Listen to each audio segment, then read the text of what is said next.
Alright, so stage 10, Neon Fortress, which as you can see is the final stage. There is a shop on the final stage, which is actually really helpful, as you'll see in a bit. Alright, so let's start this one up. Of course, this music is also really good. You can't really tell too much at this point, but it ends up sounding really neat.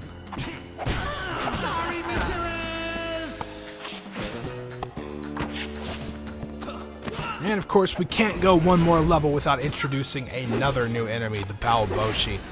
These guys kind of suck, but they're not too bad once you get the hang of them. And here's where their music kicks in, which I definitely like a whole lot. Really good bass patterns, funky, you know? It sounds great. So we can gleam these upward staff strikes, but you cannot gleam really anything else that they do. I think they have a charging swing that does sort of a vertical slice as well. Now, you might be able to gleam that, but that horizontal one you cannot duck. It will hit you. So you have to just dodge out of the way of that. Of course, dodge out of the way of his lightning. He's got another spell, which we probably won't see here. But we might later. So just wait for him to do that, and then we'll do a spin kick, and that'll take him out. Those guys, of course, also have way more health than any other enemy type. So if you're not gleaming, you're going to be fighting them for quite a while, especially on the Double Dragon difficulty. So let's wait for him to do a swipe. Oh man, I didn't time it right. Yeah, so there's that charging attack. You might be able to duck that one and get a gleam from it, but I'd mostly just wait for him to do his stationary one. Ah, didn't quite get there in time.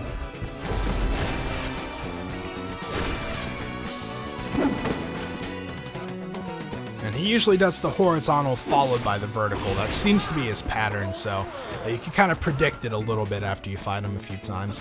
Might as well take the free shot here while it's there. Of course, avoid the grenade that she drops.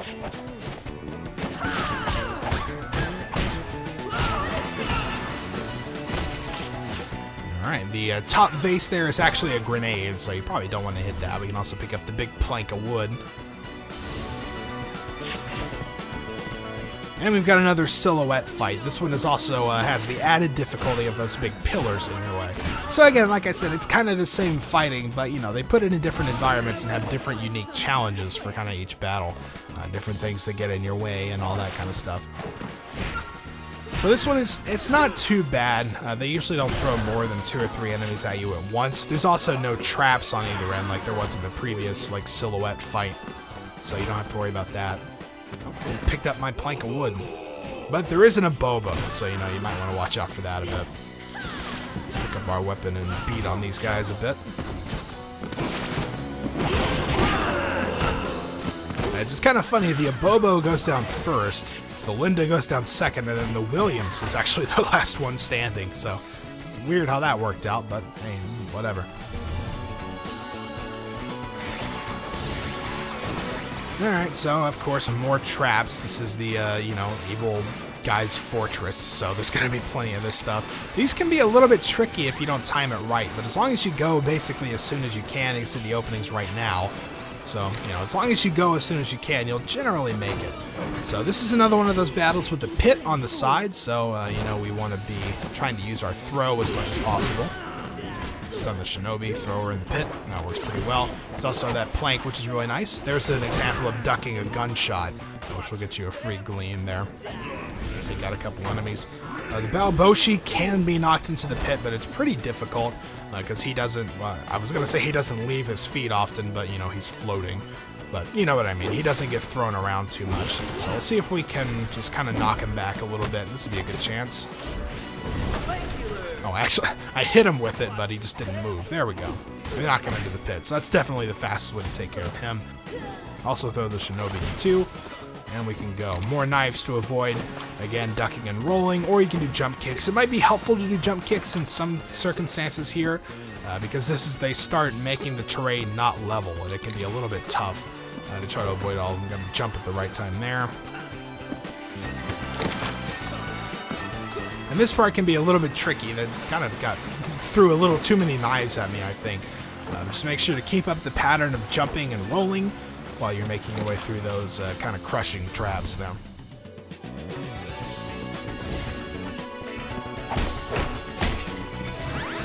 So we pick up a plank of wood. You can also destroy these things to make a sword come out of it, but I'd rather have the plank of wood, actually. It's longer and it does just about as much damage. So this is another instance where the traps really help you way more than they hurt you. Because you can basically just stand in the middle and the enemies on either side will walk into the traps like 9 times out of 10. So you can really just focus on, you know, one side of the screen or one section of the arena here. Especially the Roxys, they hit it pretty much every time. So it makes them much less of a threat here. For some reason I couldn't hit her with the wood there. So just runs right into it and then flies off. Balboshi will also run into it a lot. He does have more ranged attacks though, so you do kind of have to watch out for him a bit more than the rest of the enemies, but you know, he'll teleport around a lot and oftentimes will just run straight into the spiky pillars as well. And they actually do a fair amount of damage too, so yeah, there was too much I could do about that, I don't think. Let's see if we can stay in tight here. Get a gleam here. Ah, too early.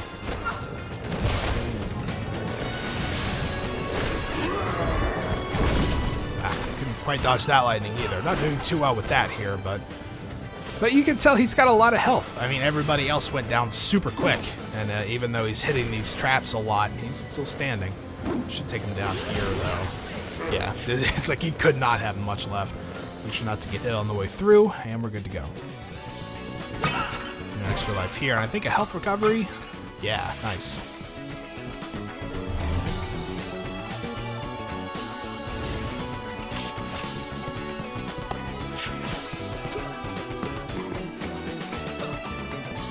With this guy, you don't really even have to worry about, you know, I gleamed his gunshot and took him down pretty quickly, so hey, that was actually quite effective. Plus, we'll pick up the money and everything that he left behind. And pick up the boomerang, too. So we got some more of these falling platforms. You also may notice the arrow pointing down, so again, we have to ride the falling platform, go underneath.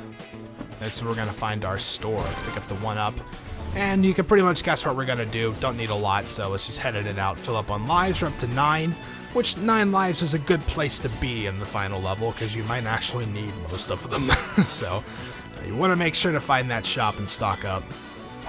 So got some more battles here. This looks like this could be a good arena for the final battle, but no, it's just it's just against a bunch of normal guys. So here's the Balboshi's other spell. It's kind of this area thing. That little orb will chase you a bit, and then once it kind of gets near you, it will take some time and explode. So I've got 2 Balboshis here, which is actually kind of a pain, because one of them can attack you normally while the other one casts spells. So if you can keep them both close to you, it's probably the best way to go about it. I'd like to have gleamed there. Nice. That's the best way to do it. A couple of spinning kicks. So you actually took out one of them, and we're comboing this other guy.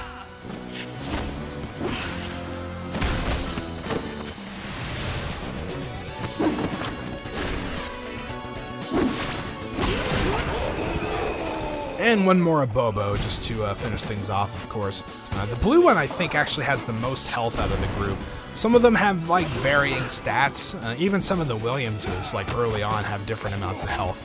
I think the blue Abobo is actually the one with the most health out of all of them. Not quite sure how he relates to, you know, Bimmy and Jammy, for example, but in terms of Abobos, this guy's probably the senior member. I hate that attack. You oftentimes just don't have enough time to react to it, you know, and get your dodge roll out in time. You can use the spinning kick, because like I said before, it does give you invincibility while you're doing it. So you can sort of use that to interrupt them, but you know, I don't think about it most of the time. I'm trying to gleam, so it's not the first thing in my mind. And we've got these pots here. Just be careful when you break them, because it's going to set off a chain reaction. We only really need to hit the first one in the top, because there's a 1-up. You can hit the rest, but there's nothing else really worth getting. Just kind of a fun show to see. If you like seeing pots blown up in succession, you know, if that's your thing, hey, Double Dragon Neon's got it. And this battle is also a little bit tricky because of the 2 pits on either side. It makes it easier to sort of split up the enemies like I mentioned before. But the problem is these normal Williamses that are mixed in with the undead, the normal ones can actually shoot you from afar. And like I've said before, the gun does a lot of damage, so you know, it can be kind of tricky to sort of pay attention to the normal Williams shooting at you, as well as the enemies you're actually fighting at the same time. And of course, you're going to throw in some Roxys. This one is probably the worst of the group of Roxys because there's 4 of them, and, you know, plenty of gaps. So they're just going to be flying at you all the time. It can be kind of luck whether or not you get hit sometimes. Nice to dodge that one and get some good damage in. I think, we took one of them out. Just avoid those charges. And you also got to make sure not to do a flying kick when you're jumping over a pit, because you will just fall straight down and into the pit. So, obviously don't want that to happen. Oh, man. I could have done some real damage there. Oh, well, we got her anyway. Make sure to jump over that. You can hit them out of it, but only with certain attacks because they crouch down, so a lot of, like, your kicks, for example, will go over them. But the spin kick is a good one. It's a good candidate for that situation.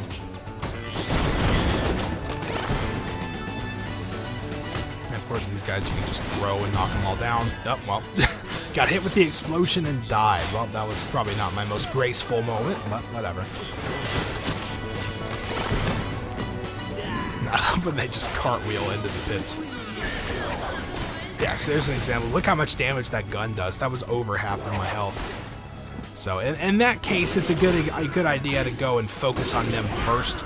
You know, in a normal battle without the pits in the middle, they wouldn't really be your priority. But in this case, since they can't get to you and will just shoot at you from afar, you probably want to take them out first. You know, they dealt some good damage there as well to the Roxys, so, you know, it all worked out. And I think this is the final battle in this section. I've got a couple of the geishas paired with the Bobos. This is a pairing we haven't really seen before. And they tend to stay away from you. When there's 2 of them, sometimes it will spawn on the area where you are. But when it's down to 1, she tends to just stay away from you the whole time. So, see if the Bobos want to high-five me, I guess not. But she tends to stay away from you because, you know, you want to just wait on one platform where the Abobos aren't until the geisha shows up over there, but she seems to never show up there, so sometimes you just gotta bite the bullet and go in for it, and then get hit a whole bunch in return. Apparently Abobo's gonna sit for the bar exam. We also knocked them both off there, which was great.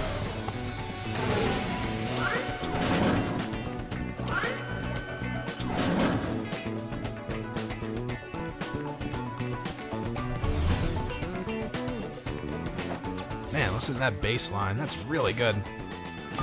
So you can go back here and get our 1 up, so we're back up to 8 again. And this is where there's actually going to be just a bunch of these bonus, like, worm things. There's going to be, I think, 4 in total, so you don't really need that much. You know, I guess you could get some extra money or something out of it, but, like, I'm full on health and energy, so you get some songs, too, I guess, so... Unfortunately, it's not really in a good location to, like, farm it, you know, like if you were to leave the level and come back in, because it takes quite a while to get here. So, unfortunately, you're best off just playing the game a lot if you want to grind for... That was kind of weird. I like, ran through the wall there a bit. A strange loading issue or something.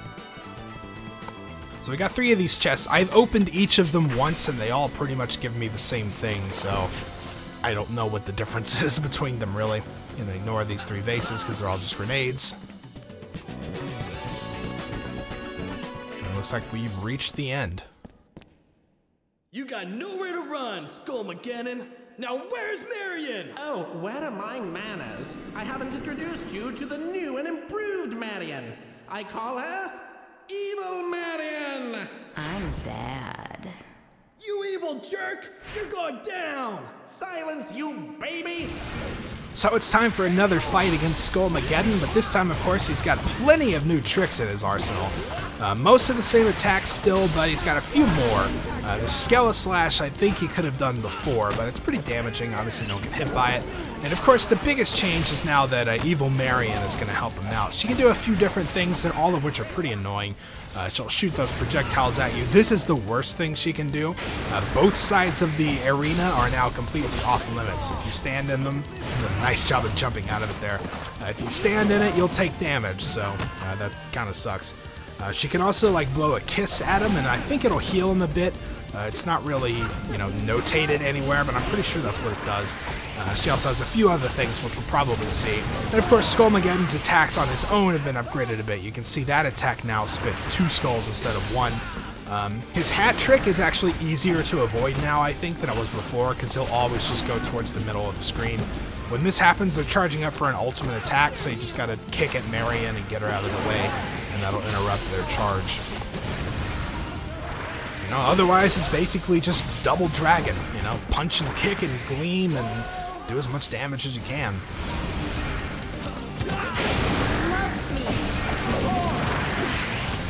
This is a pretty cool battle, and the music's really good as well.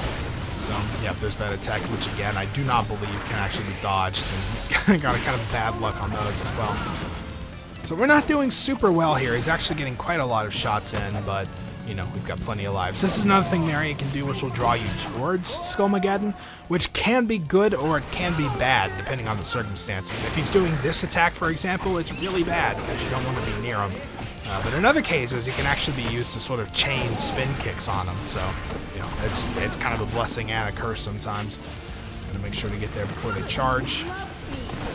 And he's already blinking quickly, so he shouldn't have too much more left. So he can dodge that attack. That's some great damage there.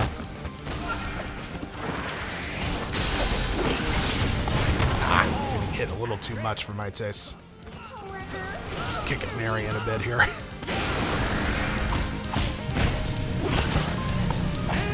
Yes, this is an example where it's actually useful because we're moving towards him. We can just get spin kicks on him, which is actually pretty nice.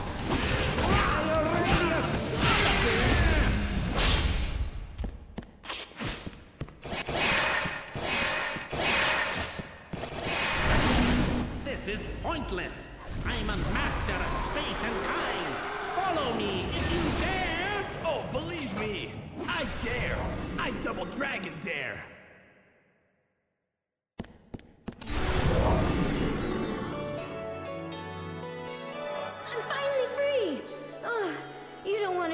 Just been through. But he's gone now. I'll use the power of love to send you after him. Wicked!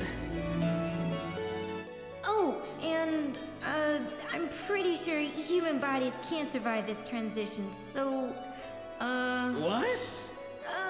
It'll be fine. Just go!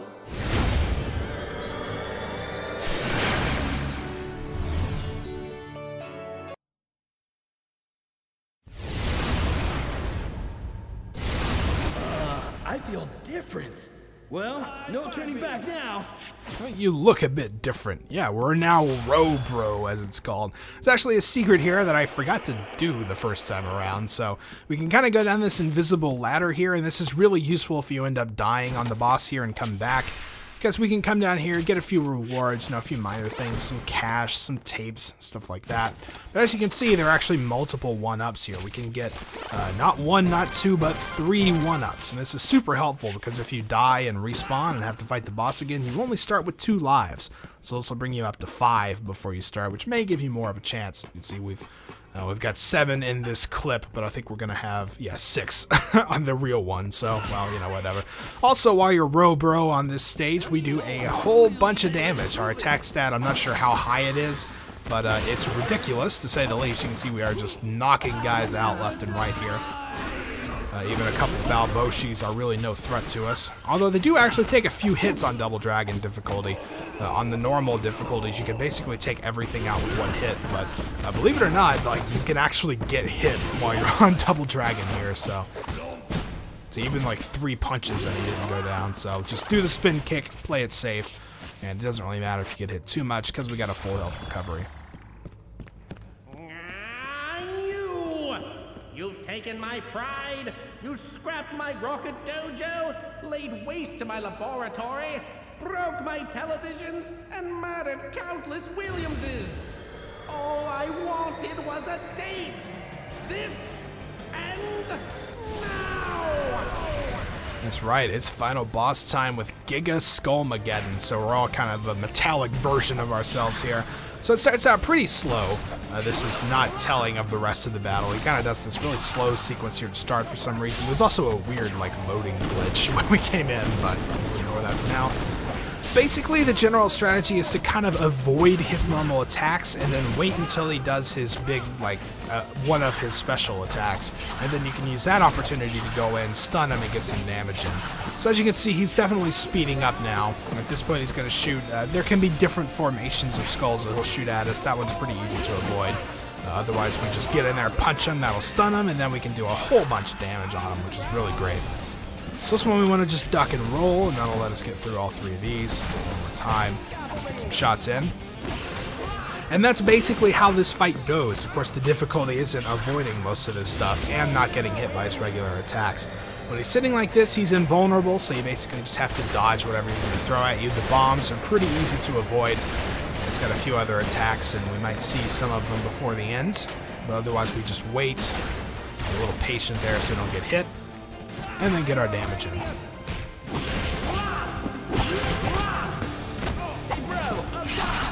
And a nice little taunt, see if we can get him to high-five us. And at this point, you can dodge like the regular strikes that he does, but when he's doing this kind of stuff, you just want to get out of the way. It's not worth trying to stand toe-to-toe with him.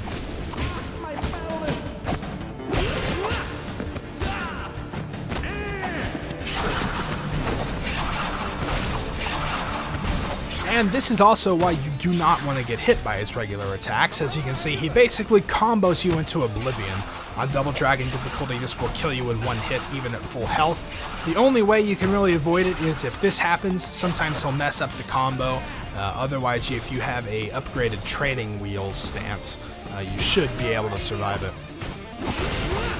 Otherwise, you just want to avoid him and then use your chances to stun him and get damage in. This can be actually really, really hard the first time. I hit a bit of a wall the first time I played the game and got to this guy because I wasn't really familiar with his attacks. It took me a bit to kind of figure out that you really just want to avoid his normal attacks and then hit him whenever he gives you the opportunity to stun him.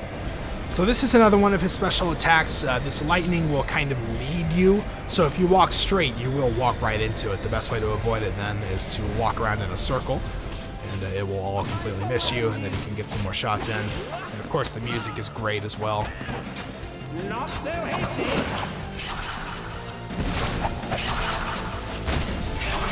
Oh, I tried to get a little fancy there, but it didn't quite pay off, so we'll just avoid the rest of these attacks. Now he's going to do this charging attack. Make sure to get out of the way, because you don't want to get hit by that. That would be nasty. Oh man, he hit me there. Surprise! That's a pretty cool looking combo though, you got to admit. So we should be good here. He's blinking quickly and we've still got a number of lives left, so just walk in. There we go. Unfortunately, some more weird loading stuff. I'm not sure why that's happening, but either way, we've knocked him to the edge. We've got one more attack of our choice, so hey, let's finish this thing off in style, right? Dragon Kid, splendid prowess.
Yes, nice guitar solo.